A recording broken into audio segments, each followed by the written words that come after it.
of this computer. There we go. We got it. All right. Thank you very much. Thank you for everyone's patience.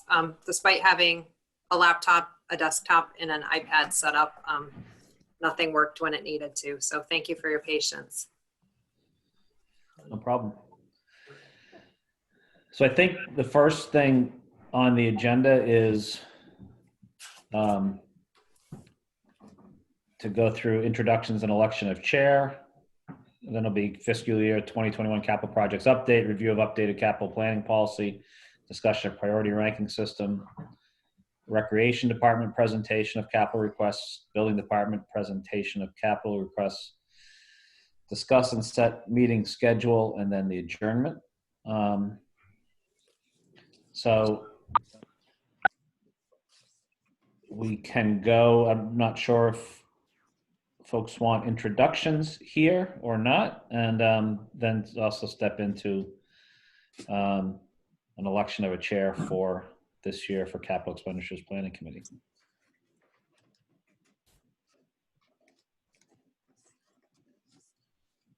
I think we should all know who each other is. I see at least one new face to me, so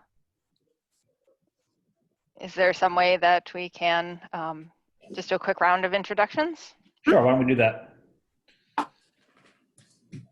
Lisa, why don't you, since you started, Lisa, why don't you start? All right, I started it. Yeah, my fault. My name is Lisa Blaze-Juski. I am one of the moderators, appointee public members. I also have been part of this committee as part of the Finance Committee in the past. Great, I'll jump in. I'm Ian Johnson, the Board of Selectmen representative to the Capital Expenditures Planning Committee this year. Bob Haley. Raise your hand.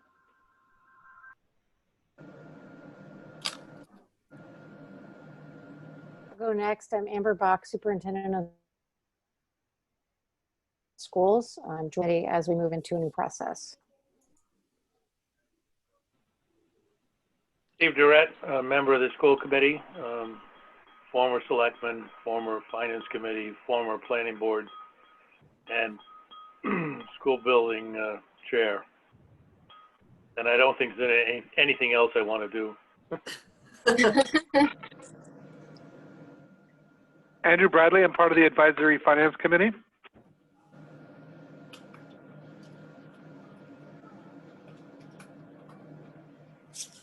I'm Leah Talbot. I'm the finance director, but I am not on this committee, so that's why I'm not saying why. Since no one else is saying something, I'll just throw in there. Fred Leonardo, building commissioner. I guess I'm presenting tonight.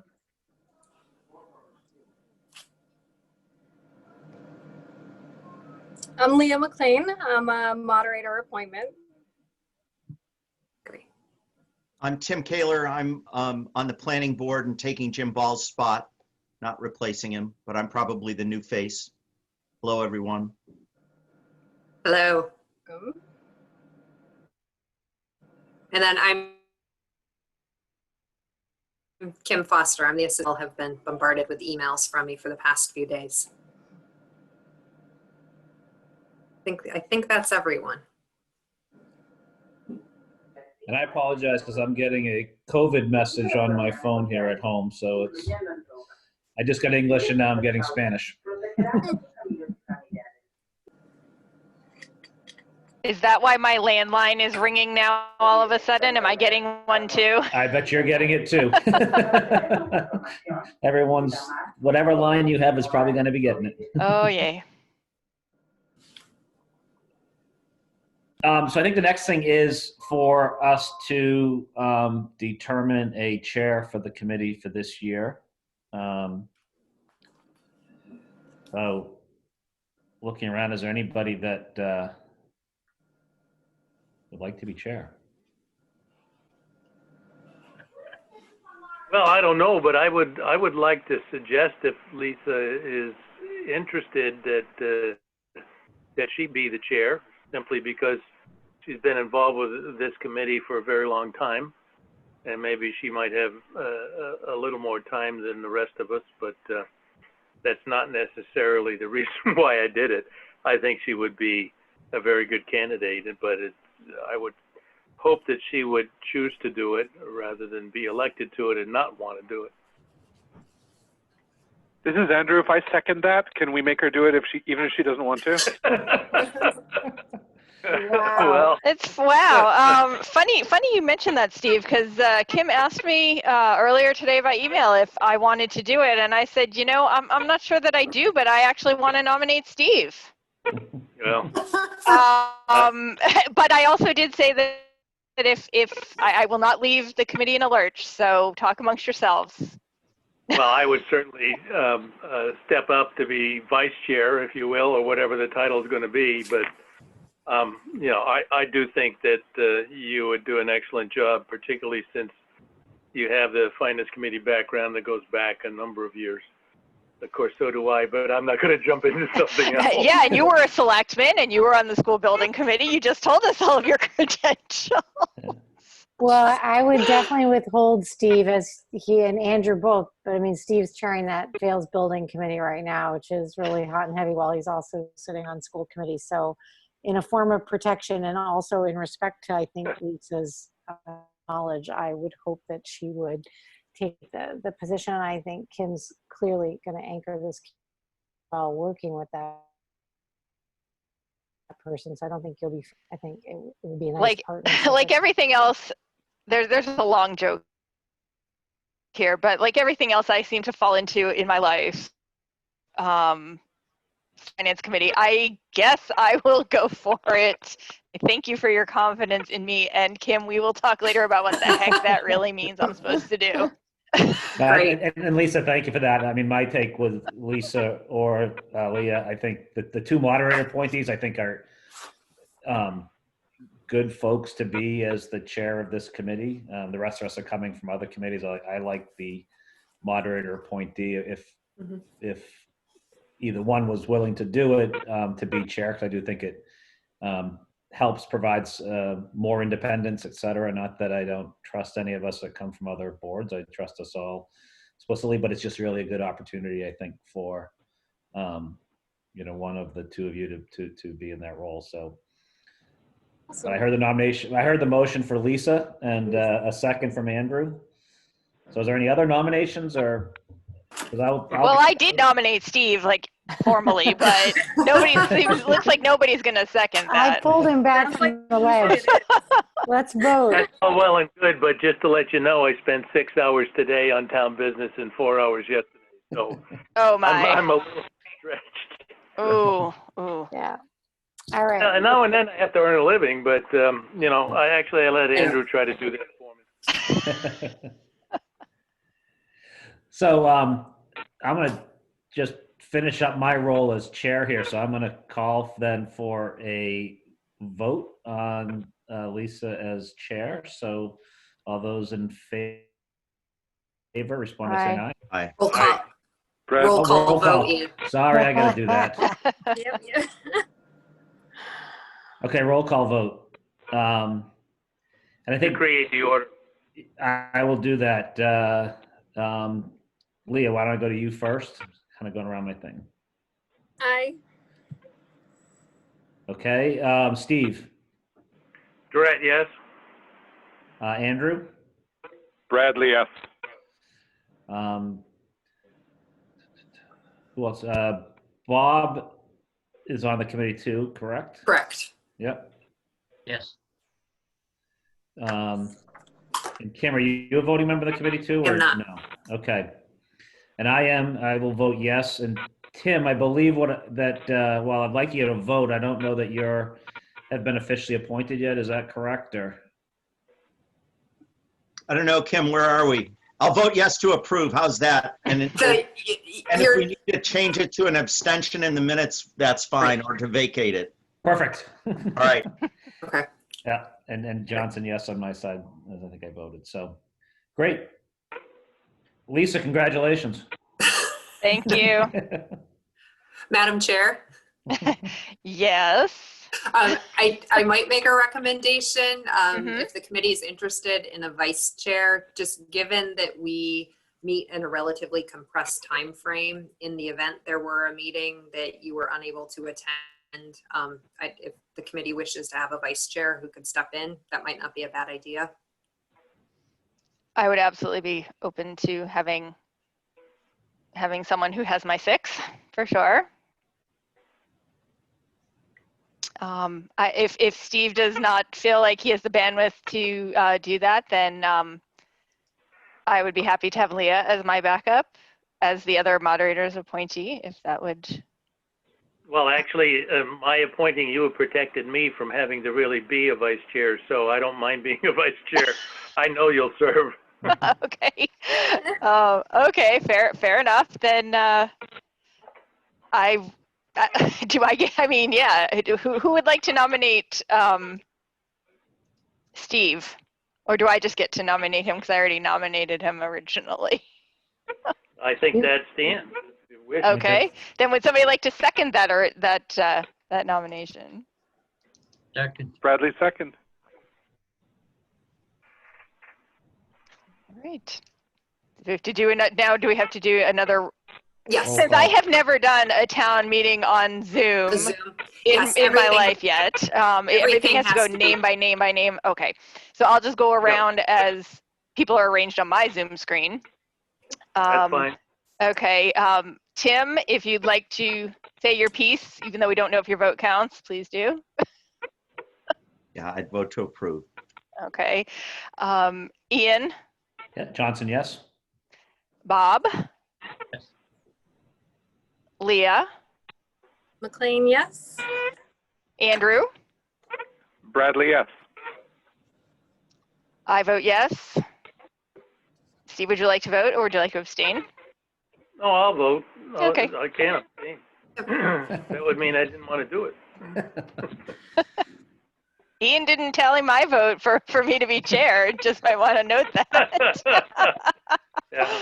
I didn't want to let you speak and get out of it. I think I was still outnumbered anyway. Oh my goodness. Okay, so that is a unanimous vote in favor of Steve Durrett as my vice chair.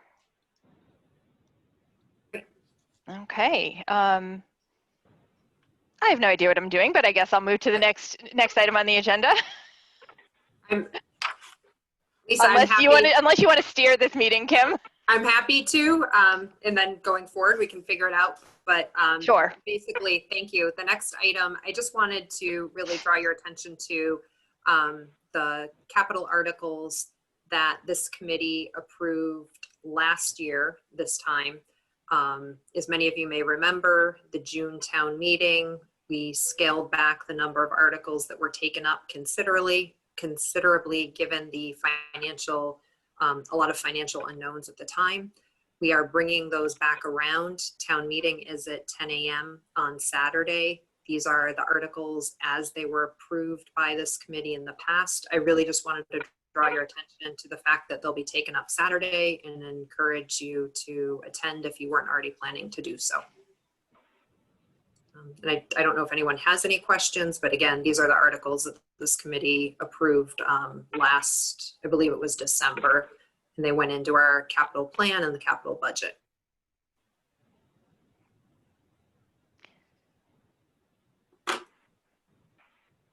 Okay. No questions. Right. All set. Kim, how does that list fit with our economic situation that we are now? And I guess what I mean by that is if they're already on the warrant, then I suppose the decision's already been made. But if they're not on the warrant and this action is for, in other words, our committee is now meeting to deal with warrant articles for March, assuming it happens in March. Yeah, we'll see everyone in June again, I'm sure, at the rate we're going. Yeah. But anyway, the story I would think is, okay, we had a different mindset when we voted these things last year, in the fall versus where we may be economically, as a town, and in our need to really do things or set it aside for perhaps another year. So maybe it's premature to ask that, but I think it should be part of the the think that we have in terms of going forward with our approach here. Steve, I'm sorry if I'm misunderstanding you, but the warrant article with the capital items for this special fall town meeting, those do Yeah. fit. I understand that that comes from the action of the committee last fall, correct? Right, with further review by the finance team as they worked to determine what they could bring forward at this fall town meeting based on financial considerations. Okay, so the recommendation that exists for each one of those then is, it fits in with the plan, the economic plan of the town at this point. Yes, yes, Okay. it does. Okay. Madam Chair, if I may, moving on to the Yes. review of the updated capital planning policy.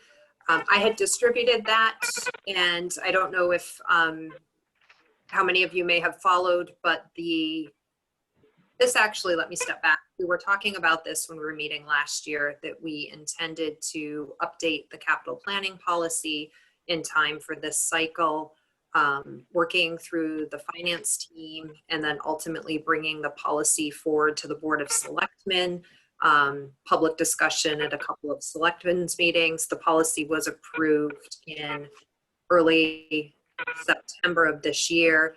And we basically, what we were seeking to do was to expand the policy so that historically the capital budget and the capital plan generally included the projects that would be funded out of free cash and did not include the full set of capital projects that the town would be approving from a variety of funding sources.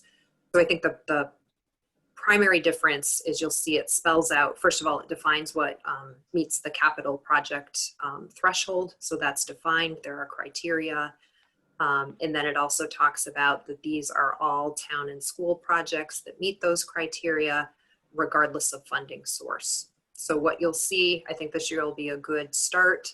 We will have some project submissions from departments or boards and committees that you typically have not seen or that typically have not come through this process.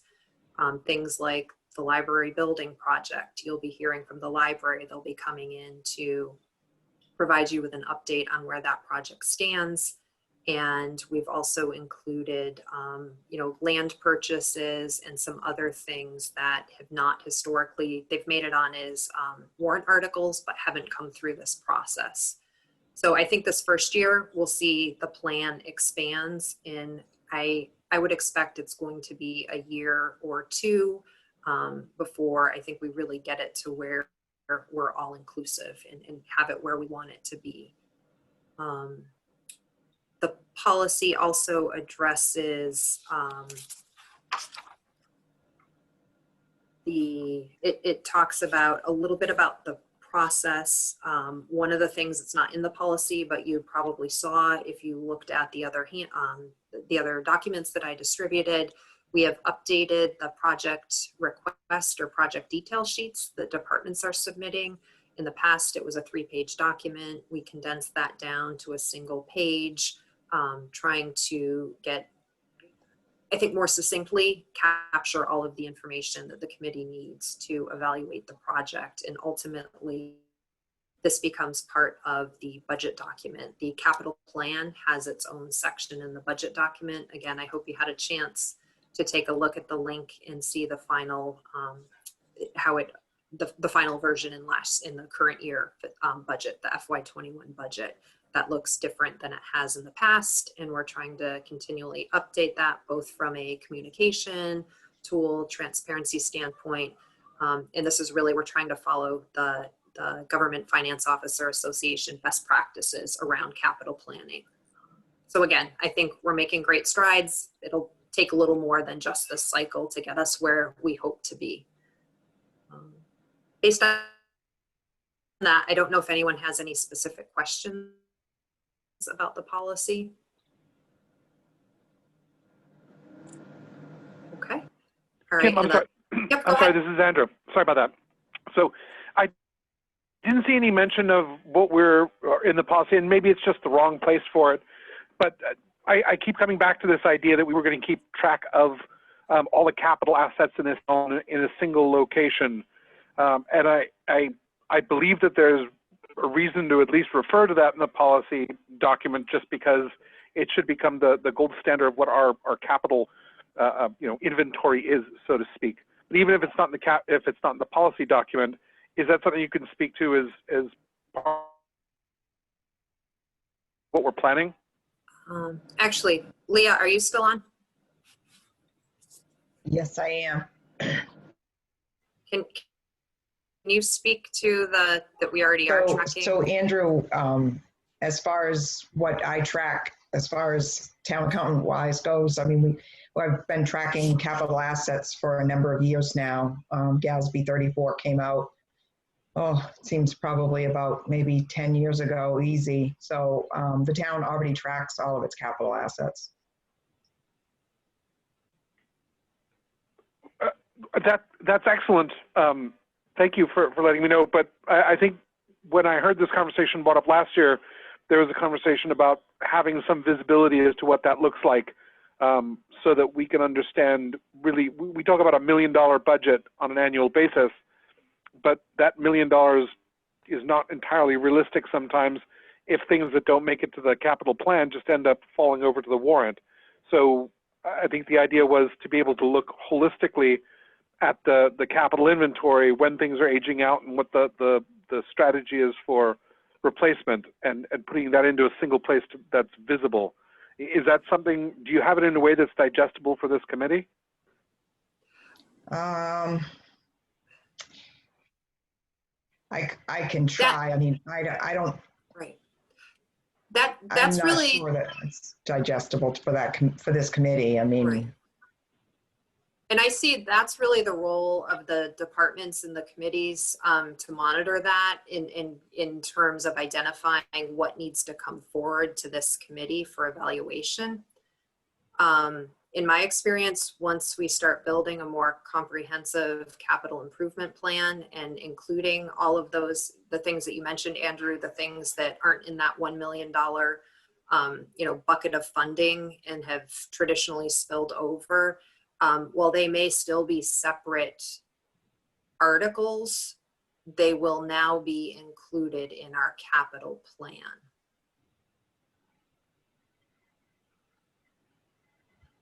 Now, I guess a little confused with what you had sent out earlier in kind of when you sent out I think the initial meeting request had the policy and then the appendix. The appendix, as I read it, and again, I'm new to the committee this year, so I apologize. I'm maybe way off base here, but that to me looked like the listing of the capital projects that came out from review, I guess last fall by this committee. So I would think that would be our holistic list. Now that may not have everything on it as we're expanding this out this year, but is that, and Andrew, please help me out with this, but is that kind of what we'd be using that report to update, or is it something different that you're asking for here? So what was shared earlier, as I read it, was the worldview of what was being served to this committee as the focus of what we should be looking at. Although, to be fair, we look out 5 years, so it's really everything that people think we're going to be looking at over the course of the next 5 years. And what I heard was being developed, and actually what I've talked to Kim about multiple times, was a view of all capital assets in this town in a way that we could understand and even build a really holistic view of, like, I'm air quoting, sort of a proper depreciation schedule, so that we could see, again, holistically across the whole town when things are expecting to be replaced, not just what's being served up as, for our consideration. And it sounds like Kim's suggestion was that's not really our purview to look beyond what is being passed to us. Well, I mean, there's a history of the Capital Expenditures Committee that goes back to the town meeting that created the original charter, written charter, if you will, which is somewhere in the period of the late 70s. You know, and the scheme of things was generally that the Finance Committee would deal with the year-over-year needs of the town and evaluate everything that was going to be considered by the town on that warrant.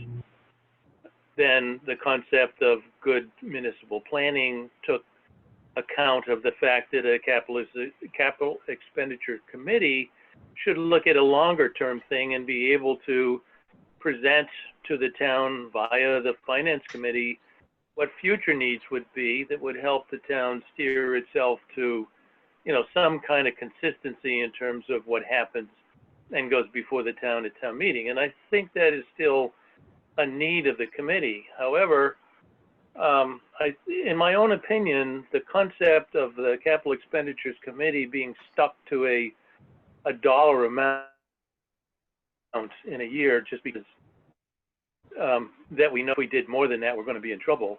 To me, and this may actually parallel where Andrew's going, is the insufficiency, if you will, of our work product. Other than being able to say these other things are out there in time, I think it's insufficient. I ran into this problem when, you know, 20-year cycle of building schools shows up, and we come before the town meeting asking the town meeting for approval of building projects in the $40 or $50 million range.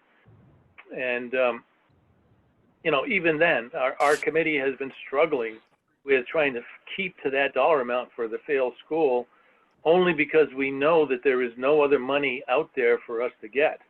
Not necessarily the best thing to do in an inflationary economy relative to construction when we have to take second best in order to hold the line, when, you know, prudency would be, well, we shouldn't really forego on things that have, you know, longevity in a system. So, you know, I'm just wondering how we do this as a, you know, really short-term or short-sighted effort to try to maintain, I guess, the queue of things that go forward to the town meeting, which isn't necessarily sufficient to sustain the town in a real sense. So that's a background comment, I think, and I don't mean it to be critical of what we have to do given the finances of the town, but I do think, I would hope that this revised process gives us a better handle on being able to maintain other pieces of the town that are the last in line to get anything. And so I guess that's a general statement of my concern of how to make this committee, you know, be more effective and efficient, I guess, in making the town aware of things that really have to be budgeted for. I know at some department levels, for example, fire department with ambulances and other expenditures, where they put money in the kitty based on resources that come to them to be able to renew an ambulance in, I don't know, a 5 or 7 year cycle. You know, but looking at things from the school's point of view, we're sopping up an awful lot of the town's resources to build schools when we have, you know, other buildings and other processes that kind of go wanting in the period when we're really struggling to meet a construction budget. So it's a background philosophy. I don't know whether, Andrew, that fits into the thing you were looking for, but it is my concern. Thank you, and I think you are really addressing, like, more eloquently probably than I could have myself. And I think you hit on the kind of examples that really resonate for me, and it's things like $1.4 million fire trucks that we know about 20 years, and if we're being a contemplative and thoughtful body, and we have the latitude to do it, you know, we should be building our kitty for that over, you know, 20 years, not over the 3 years before we realize it's needed. And maybe that's not possible, and we know we have the 15% guardrails to work within, and maybe we should leverage that 15% for some of these capital plans. But I guess a $1.4 million fire engine isn't the only kind of example we have of expenses that we have to know are coming down the line, but what else is out there? And I'm not sure I know the answer to that. And right now, all we know is what we're being told, for the next 5 years. Right, but Andrew, I'd say we didn't, in the recent past, we haven't even known 5 years out comprehensively what's coming to us. So we're starting, our policy updates address that, and that we now have any project that meets the definition of a capital project needs to come through this process. So I think what I'm hearing you say, I'm interpreting it as the process that we've laid out. We want everything in the capital plan, regardless of funding. So those all in here in the past, and we're separate warrant articles. We want it all here in the plan because it's a planning tool, it's a financial tool. And then I think what I'm hearing you saying, we're starting with a 5-year outlook, and wouldn't it be nice to build it up and have a longer range outlook, which I don't disagree, but I want to start by getting everything into at least the 5-year plan because we haven't even had that. I've short shrifted the value of what we are doing and what we're pivoting towards, and I really didn't mean to. I just wanted to know if there was a conversation to be had about that larger vision. And I hear you say that once we've smoothed out the 5, we move to the longer. I can take that. I'll accept that as an answer. And I appreciate you addressing what I'd addressed as a concern. Thank you. Right. And I also want to move off the notion that the capital committee's main concern is the projects that have historically been funded by free cash and that $1 million. I view the role of this committee is to review and evaluate the projects, ask questions of the individuals proposing the projects from a transparency standpoint, information, and then at the point at which the projects are prioritized, then it's the role and the job of the finance team to really figure out how do we fund these projects. And again, having even a 5-year outlook to see everything in one place is going to be helpful. And also, how does this work with other policies, the debt policy, things like that? They go hand in hand. So I think it's a matter of hopefully a year to 2 years time, we really start to have the benefit of those, having everything in one place and what that means from a longer range planning and forecasting and all of that. Could I suggest that if we're in the process of transforming, sort of the role and the scope of this committee, that we at some point, and I don't mean tonight or even this year, but at some point examine the work schedule of this committee, because I find it very hard to come in. It wasn't as much when I was on FinCom, because every month you were talking about what was going on. But to come in as a citizen, I haven't talked about this stuff in 10 months. Right. And now I have 5 weeks to figure out how to spend $1 million based on 5 and 10 and 20 and 30-minute presentations from the departments. I don't want to make this into something where it's a burden to anyone who's on the committee, but I feel like this time-focused issue of building a single warrant article isn't really meshing with the idea of having a committee that now has broader oversight and has to know about things that are going on maybe at other time points in the year and not just relevant to building the warrant article. I don't know if that resonates with anyone else. No, that's definitely part of our plan. The challenge this year was we updated the policy. The policy was approved in September. We haven't even finished, obviously with the town meeting coming up this Saturday, we're still not done with FY21. So I think there's a number of reasons that the time frame we had hoped to set it back and start earlier this year. It just didn't pan out, but definitely going forward, the need to begin review sooner than we typically do is recognized. Great. I agree with Lisa on that. Historically, the committee met maybe the last week of August, a couple of 3 times in September. by the end of September, early October, it had an answer, and that answer went on the table and then became something for which warrant articles were written. And of course, that's the old schedule of town meeting. But the rub always is that the committee met for those few weeks and was done, and other committees, if you will, that had things that they knew were going to go there had to sit and wait for that opportunity to present it, and then it was pell-mell to come to an answer, close the books, and walk away. I do think if we are going to make this committee do its job, and that is to help organize and aim the resources of the town in such a way that we don't create fits and starts and glitches for the town meeting to have to raise money and then not raise money and that kind of stuff, it behooves us to have a long-term picture and schedule in mind so that it isn't a pell-mell answer just to fit it in. And so I agree with Lisa that needs to be part of the game as well. Yeah, I agree as well.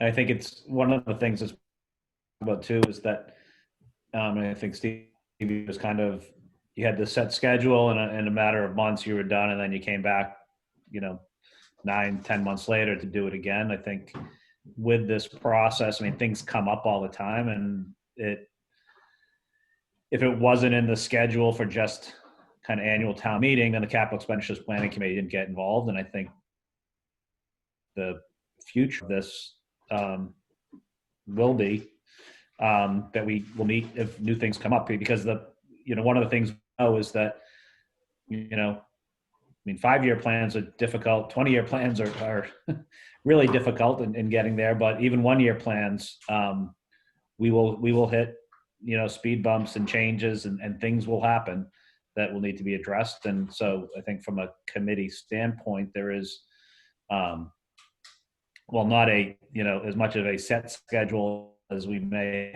have with other boards and committees. The committee should have the expectation that they may be called upon at different times throughout the year to evaluate and look at things. And I think it goes to what you said, Lisa, is it kind of keeps folks up to date on what's going on holistically in the town.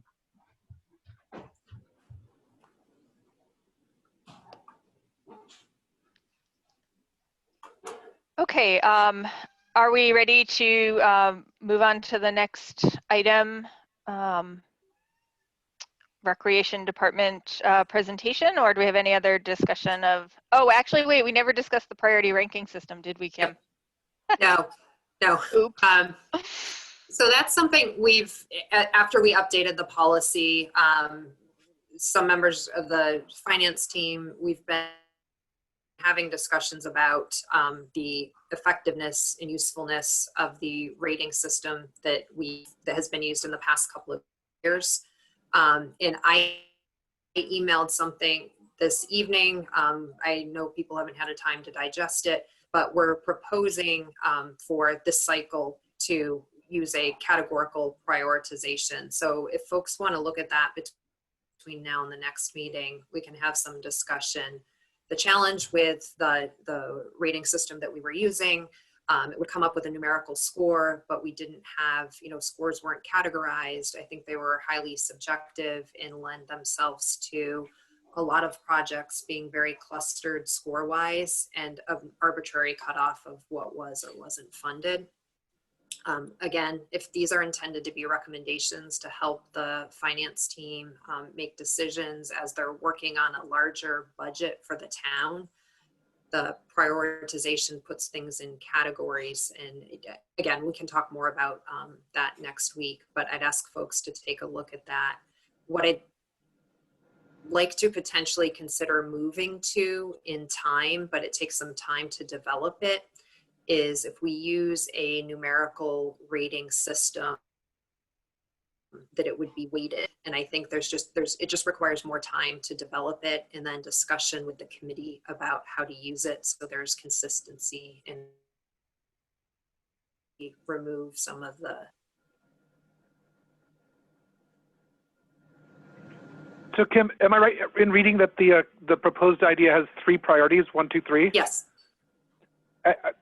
My instinct as a response from just a math nerd situation is that when you have so few numbers to choose from, you'll find a lot of bunching, and we'll be going out like a decimal or 2 to determine which one ranks over another.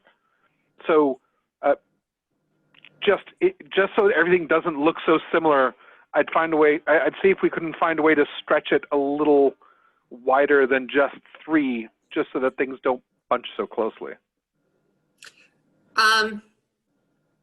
Let's discuss that once everybody's had a chance to review it.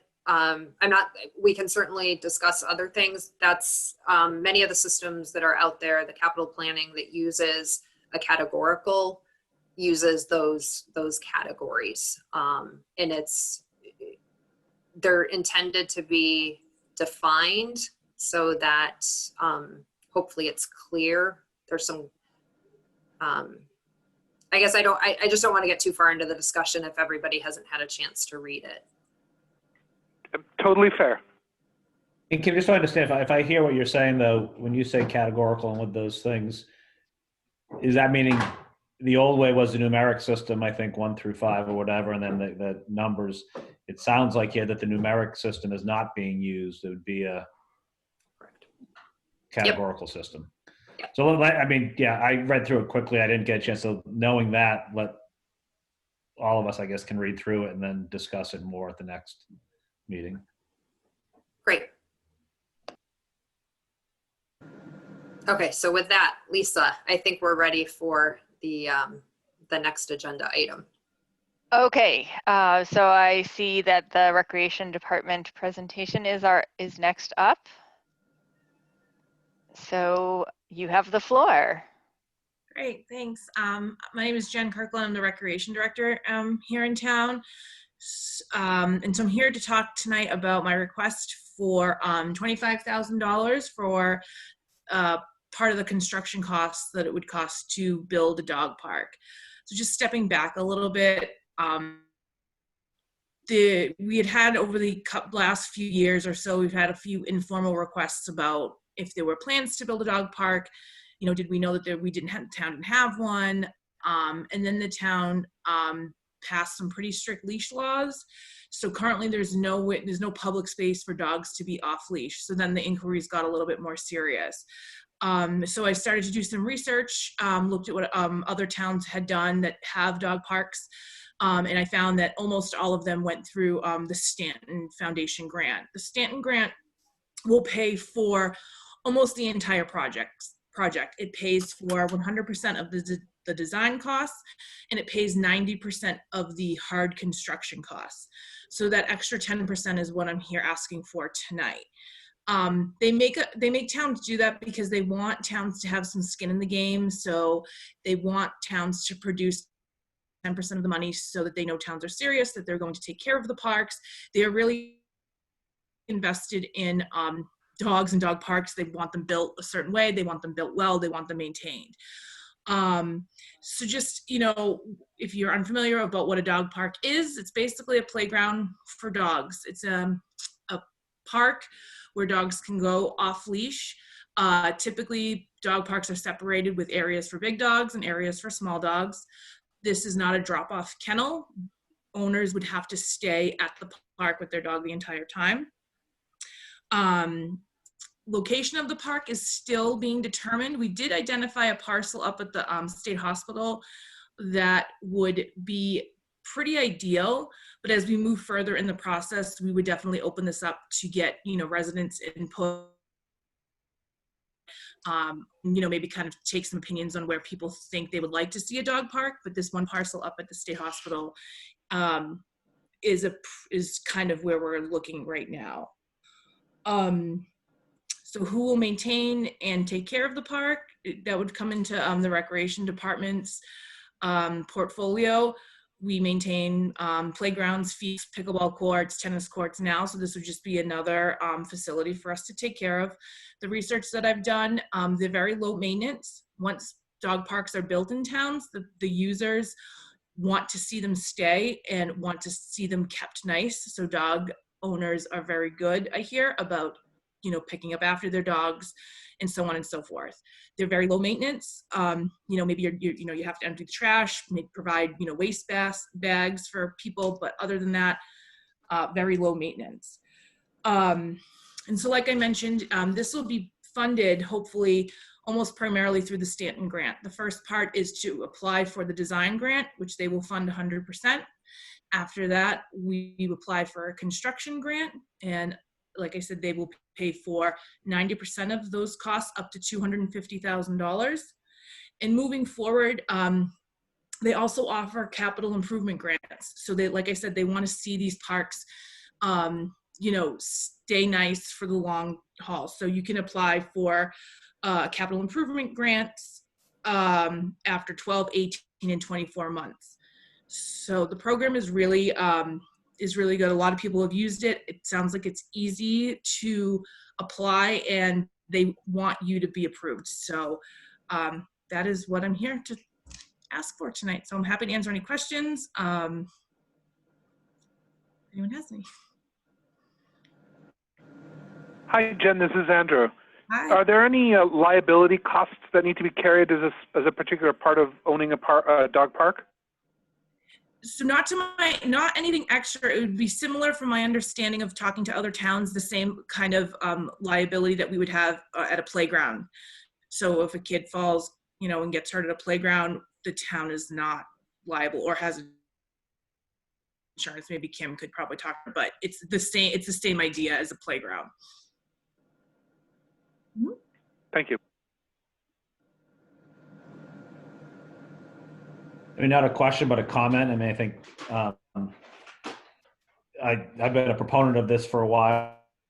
My wife, probably a bigger one than myself, but really it's from a Board of Selectmen standpoint. Since that, well, one, we were pressed to really put more strict leash laws in place, and we did that. And since that's happened, though, we've had a lot of we still get complaints of people being off leash. We get complaints that there's no place for dogs to run off leash. So, you know, personally, to me, I think it's something that I've seen used in a lot of towns, used effectively. It helps with getting problems under control where we don't have to send, like right now we are sending police officers into the woods on bicycles. We have our animal control officers spending a lot of time just, you know, hiking through different parks in town to, you know, monitor for dogs off leash. And I think what we hear all the time is, you know, the dog needs to run. We don't have a place in town for it. So I think this is, you know, something necessary for the town to have that. And I think it will help with public safety and kind of public nuisance stuff that we hear in the other parks in town.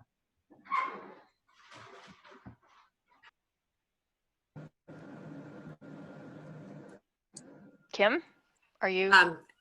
Yeah, can I just yes, go ahead. Add one thing to Jen's comments. Jen's done the bulk of the work on this. We've had a lot of conversations about it, and I've been involved in this in another community when we were looking at this. One of the things that many communities end up getting community support and fund in the form of funding or donations. So it's very possible that while we're putting it into the capital plan, just based on what has happened in many, many other communities, there could be fundraising. A lot of communities have friends of dog park entities that are established to provide ongoing support. So that doesn't exist today, but I did just want to mention that.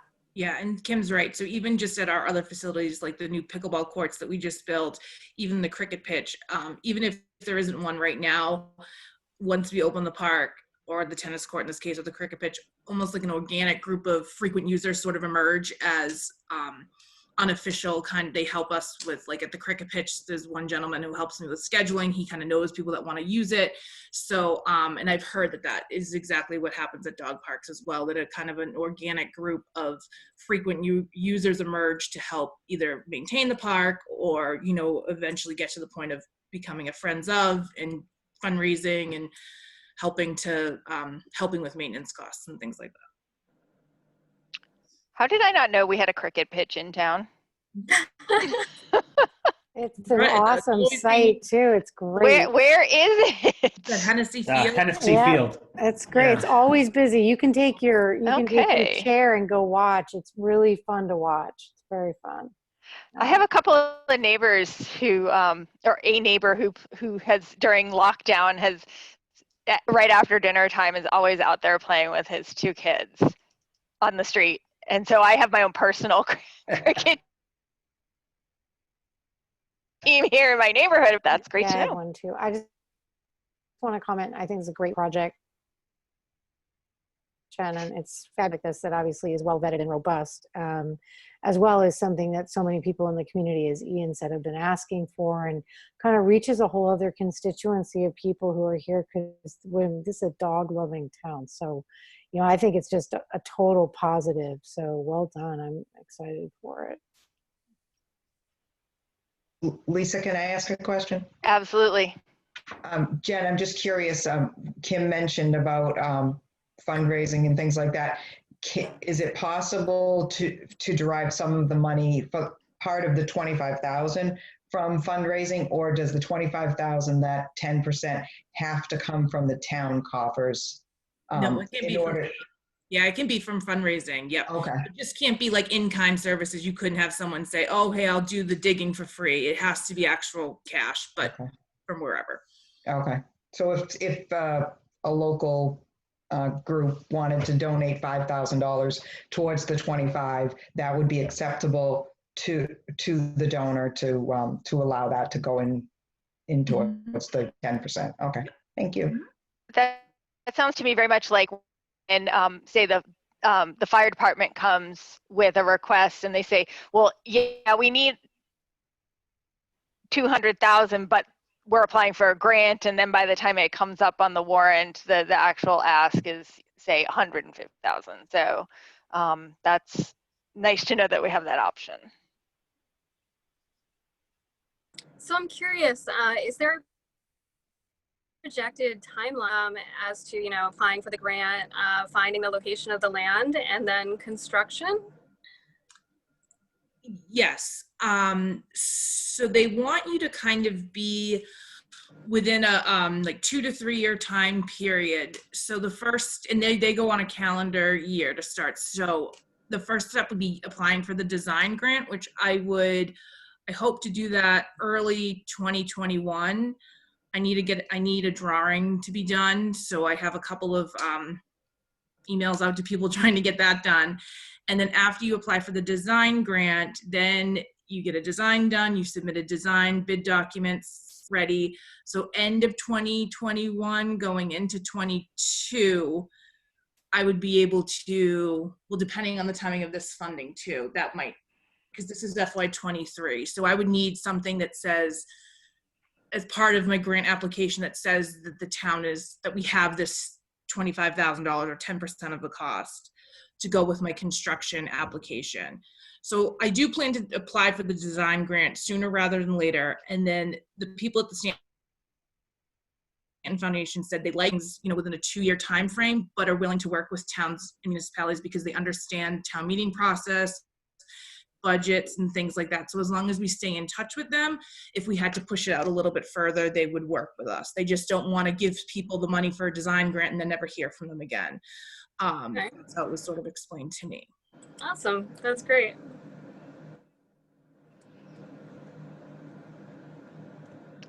Any other questions or comments? All right, well, thank you very much, Jen.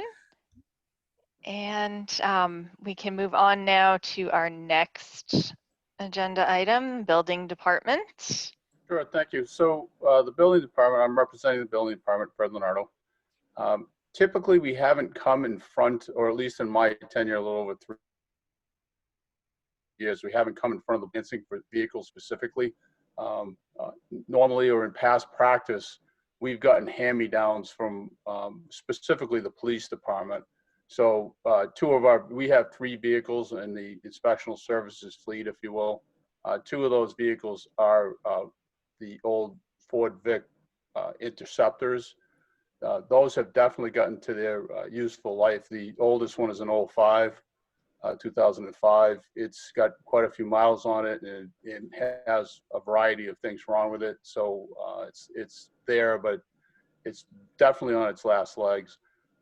With the advent of the green communities, the town fleet now has to meet certain mileage requirements. So my understanding is we're no longer able to just take hand-me-downs from different departments. So we have to get into some kind of process where we are replacing those vehicles because we need them for the inspectional services. They typically have to be an all-wheel or four-wheel drive, just based on the terrain that we have to go on occasion. Or actually, a lot of times, the job sites we're going on to are not they're not paved, and that type of access we have to have. So this is our first attempt as a department to go ahead and start to replace our vehicles in some kind of semblance, so we have those vehicles and we can use those. And that's what I'm in front of the board for now. I know it's kind of a quick presentation, but it's a fairly straightforward request on that regard. So I'd entertain questions. So Fred, you had prices in there, and I think you're talking about kind of fuel efficient green vehicles. Yes. What a little bit more on the type of vehicle that we're looking at here? Well, it'd be like a small SUV, if you will. Looking at the catalogs, there's a couple that would kind of meet that criteria. So it could either be an all-wheel, four-wheel drive, and they were in that price range, mid to high 20,000 type thing. The pricing came off of state contract lists. Mhm. So we were able to, through the green communities and the state contracts, match up which vehicles went to what the current pricing is. Then Just Fred- a piece of information for future consideration, the Fail School basically is being equipped with electric charging stations. Actually, believe it or not, National Grid gave them to us, but it obviously cost us money because we didn't plan on them. We had a design for them. But that may be a choice in the future for charging stations in other places in the town, and to keep that in mind when we buy a vehicle. Obviously, if we go more solar, and therefore we might be able to reduce the fuel cost that we have by using charging stations. Well, yeah, thank you, Steve. That's true. I mean, we're in the process, or we have added 2 charging stations at Westborough Country Club as well. That's good.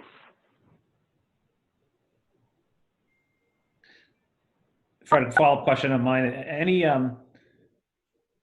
Any extra outfitting of the vehicles after you purchase them? I know we always have with police cars and stuff where there's are these pretty then that there's not equipment or other stuff that needs to be put into these? No, there shouldn't be, and there shouldn't be a lot of extra type of radios and all that stuff. It's pretty standard stuff because we carry our own PPEs, so that's basically why we look to those type of vehicles too, so we can carry some stuff. Perfect, thank you. Mm-hmm. Fred, Hi, Fred. This is Andrew. I'm sorry. Go ahead. it's Tim K. I wondered, you mentioned there are 3 vehicles in the fleet. Is the third one just, does that have a useful life now out further than 5 years out? Well, no, that's getting pretty close too. That's a 2012, so that's 8 years old. So to be honest with you, they're probably going to be at that 10-year cycle. So albeit I only put 2 in projecting for the next 2 fiscal years, it probably should really be 3, to be honest with you. Okay, that's why I asked. So you might, we could, another estimate there in FY24 or 25 at the outside. Okay. And it's 3 vehicles, maybe just as a follow-up in terms of the responsibilities of the building department, inspectional services. Do you see 3 vehicles being adequate to support the needs of the town, in the next 4 to 5 years? That's a tough question. We do have other inspectors that are driving their own vehicles. Some of it comes down to the cost of the vehicles versus the mileage we're paying for the inspections to do that. You know, that's what I inherited. That's kind of what we traditionally have had in inspectional services. We haven't really looked to increase the fleet, and some of that does go to the green communities, because as you increase the fleet, you run into other problems. Just trying to maintain the green communities criteria and whatnot. So it's a great question. Maybe it's something we should think about in the future, but at this point, I hadn't really thought about that, at least not trying to approach the committee and saying, yes, we should get additional vehicles. Okay, but we'd be able to foot against an amount that's being distributed every year to employees for the use of their own private vehicles. Could see that kind of run rate then, or know what that expenditure has been if we wanted to, correct? Yes. Okay. Kim, did you Fred, have do you a have comment? Yeah, if I And, can Oh. just make mention, one of the things that's on our radar to take a look at is the, particularly now our facilities director is moving under the DPW director, and our understanding is he'll be more involved in fleet and putting some fleet management practices into place. So one of the things we do want to look at is getting instead of department by department, bringing forward fleet requests, having a comprehensive fleet plan. So that's something that we're hoping to see in the next, maybe next cycle of capital planning, that there'd be having been some study behind it and a plan across all departments, and included in that maybe looking at frequently the vehicles are used. Is there an opportunity for pool vehicles and those types of things? So there may be some opportunities there for some efficiencies. Fred, do you have a revolving fund in the building department? No, sadly to say, I do not. Again, that conversation hasn't gone really deeply into anywhere as far as generating a revolving account, but I mean, there are some fees that we could do that with, but we don't have a tremendous amount of them. They won't allow me. Good. I brought up earlier, that there are revolving funds that the fire department is able to use to basically begin to fund the replacement of their vehicles.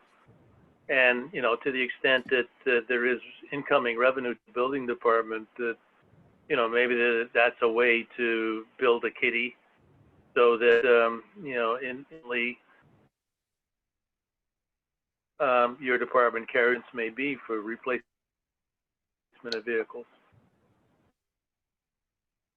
Don't want to give me that. I'd be willing to take it, but I understand. I mean, our fees go back to the general fund, so I would proudly say that at least in the last few years, we are self-sufficient, and I think we contribute to the general fund as opposed to the other way around. But there are some minor things we do, like for instance, off-hour inspections. We don't do a lot of them, but those are the type of things, if you wanted to set up a revolving account, you can do it with, but we don't generate a ton of dough through that, if you will. But there are some It's sort of helpful at town meeting be able to say that there's an offset against these expenses that are in whatever it is, Article 5, A through W. So, well, but a thought anyway, a thought. No, that's, it's a great point. Often with mitigation, with some of the bigger projects especially, we don't usually get any part of that mitigation, but that's, that's a realistic type of thing to do. For instance, again, with some of the bigger projects, we often roll in some type of mitigation that's beneficial for the town. I don't know how realistic it is to ask a builder to fund one of our vehicles, but that's the type of thing. I mean, for instance, it sounds crazy, but I'll take Amazon, for instance. We spend a tremendous amount of time out there, but they also spend a tremendous amount of money on their permit.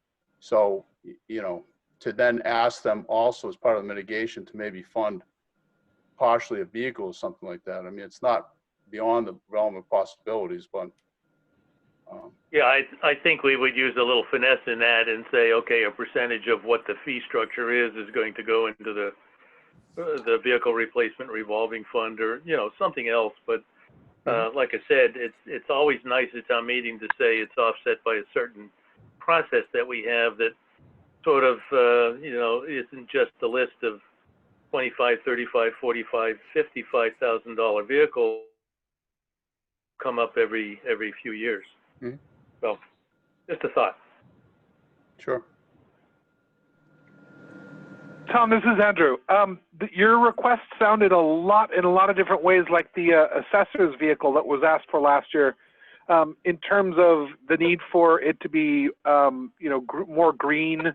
I wonder, are there a set of standards we're using, and you know, we may be getting to this with the fleet decision. Are there standards that we're using across the town to have these asks? Well, I think that goes. Yeah. Yeah, Go I'm ahead. sorry. I think that goes to Kim's point, is that as we look at vehicles throughout the town, we probably should be looking at them more holistically. That maybe we purchase a vehicle that suits several departments' needs. I don't know that we've done that in the past, but that's certainly something we can look at. Yeah, and Andrew, as part of the Green Communities Act, that we're being a green community, there are things we signed up for, and one of those is around our vehicle fleet that basically new vehicles will be green. So it will be a change to what we're doing, and I think that's where Fred and the assessor, we did you know, it was great to take the hand-me-downs, and we may be able to do that in the future, because as I think the committee probably knows, the new police cars that we're buying green police cars as well. So potentially there's some opportunity there, but as we turn this stuff over the next few years, because of the commitments we've made on the green community side, we'll need to go out and replace with more efficient vehicles. DPW is also getting rid of some 10-wheelers. Would those be helpful? No, I'm only kidding. Yeah, they'd make the terrain all right. I'd be great with those. It might be a little bumpy driving around. Thanks for the answer, though. You're welcome. Any other questions, comments, concerns? All right. Thank you very much. Thank you all. Thanks, Fred. All right. It looks like we have made it to discuss and set meeting schedule on the agenda.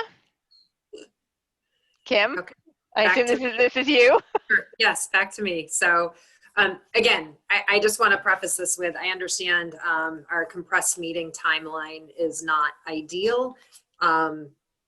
I think in part this year, it's a number of factors, everything else that's going on that have contributed to it. We do want to move off of this, but that being said, we have to have a budget prepared by December 21st per the charter. So we are looking to complete our work by early December. And my goal would be if we can get 3 meetings in before the week of Thanksgiving. I think we'd be a long way to doing that. And then potentially we may be able to wrap up the presentations the week right after Thanksgiving. We've talked about having the schools up last for their requests. So looking at next week's calendar, we do have the Board of Selectmen are already meeting on Tuesday night. Wednesday is a holiday. So I was going to propose a meeting on Thursday, November 12th, 6 o'clock, if that works for folks. If we're able to start earlier, I'm happy to do that. But the DPW is available to do their presentation next week. So I would have that as the probably the lone agenda item. And then I was hoping, if possible, perhaps we could identify 2 meeting nights the week of the 16th, if that works for folks. If there's a preference for one night, but have the meeting run a little bit longer, happy to do that. But I would like to get public safety in. So the large departments that present are typically DPW, police, and fire. So my goal would be to get them all in and presenting before we get to Thanksgiving week.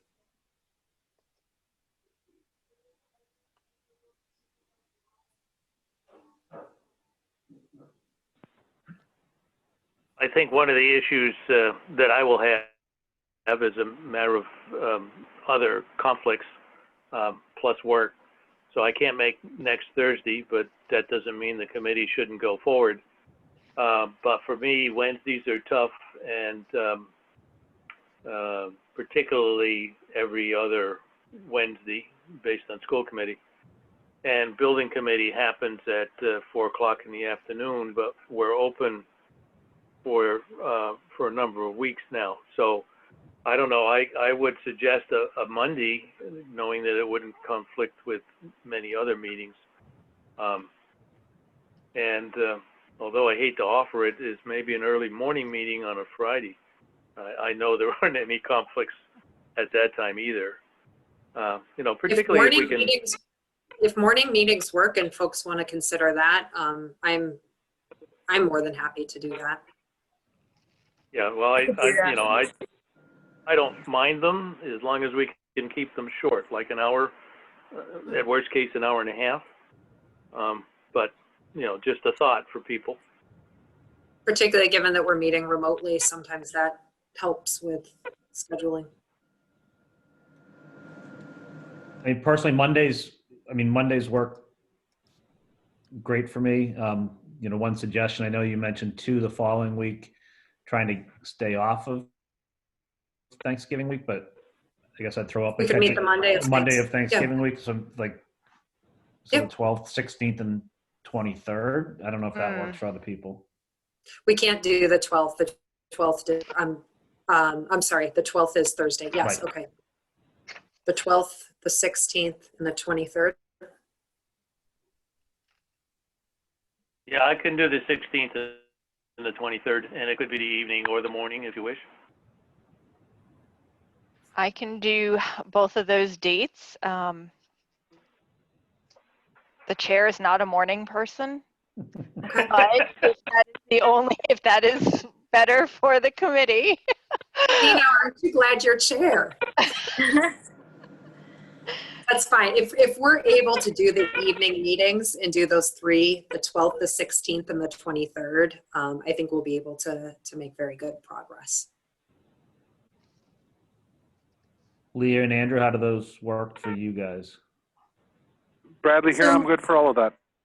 Okay, Monday nights aren't great for me, but I can make those work as long as I have advance notice. So that's okay. That works. How early are people available to start on Monday nights? Does 5:30 work? Yeah. That would be good for me. Yeah, with fair warning, 5:30 is doable. Then, Okay. Yeah. Works fine for me. All right, so That's good, just not earlier. Okay. Let me propose this. Next Thursday, the 12th, we'll do a 6 o'clock meeting with DPW. I would anticipate, you know, that wouldn't be more than an hour. I looked back from our meeting notes last year. And then the 16th and the 23rd, which are both Mondays, will start at 5:30. Awesome. That's good. Perfect. And I would try to schedule the agenda so that we're wrapping up by 7 or before. Super. And so the 12th, though, we're going to go through that discussion on the prioritization schedule, Yes. as well as DPW. Yes. Perfect. Right. Thank you. I appreciate everyone's flexibility. I know right now it's challenging with schedules and remote meetings, so thank you. Any other comments, concerns, back to anything else we've gone over before we take a motion to adjourn? Nope, I think we did a lot tonight. This was great. For sure. Thank you again, Lisa. Good job. Sure Yes, thing. thanks. Do I have a motion to adjourn? So move. I'll second that. All right. Until next time. Thanks, everyone. Doug, you Kim, need to do roll call vote. Oh, excuse me. So sorry. We can just assume. Yeah, that- yeah, no, I'm just going to turn the meeting off. We're done. That works too. Yeah. So I'll figure it out eventually. Okay, I'm just going to go around my Zoom screen. Tim, if you'd like to weigh in on the Yes. motion to adjourn. Yes, to adjourn. Ian? Yep. Johnson, yes. Leah? McLean, yes. Steve? Durant, yes. Andrew? Bradley, yes. Okay, and I vote yes as well. It's anonymous. Yeah, not anonymous, but unanimous. And we got Bob too, right? Oh, I'm sorry. Is Bob a voting member? Bob Haley, yes. Oh, my apologies. Thank you, Bob. So sorry about that. I'll figure out who everybody is and what the heck's going on by next meeting, I hope. You're doing awesome. And Kim, You did we'll great. talk. We'll Yes, talk more. we will. Thank you, everyone. Thank you. Have a good night. Have a good Cheers night. all. Thank you.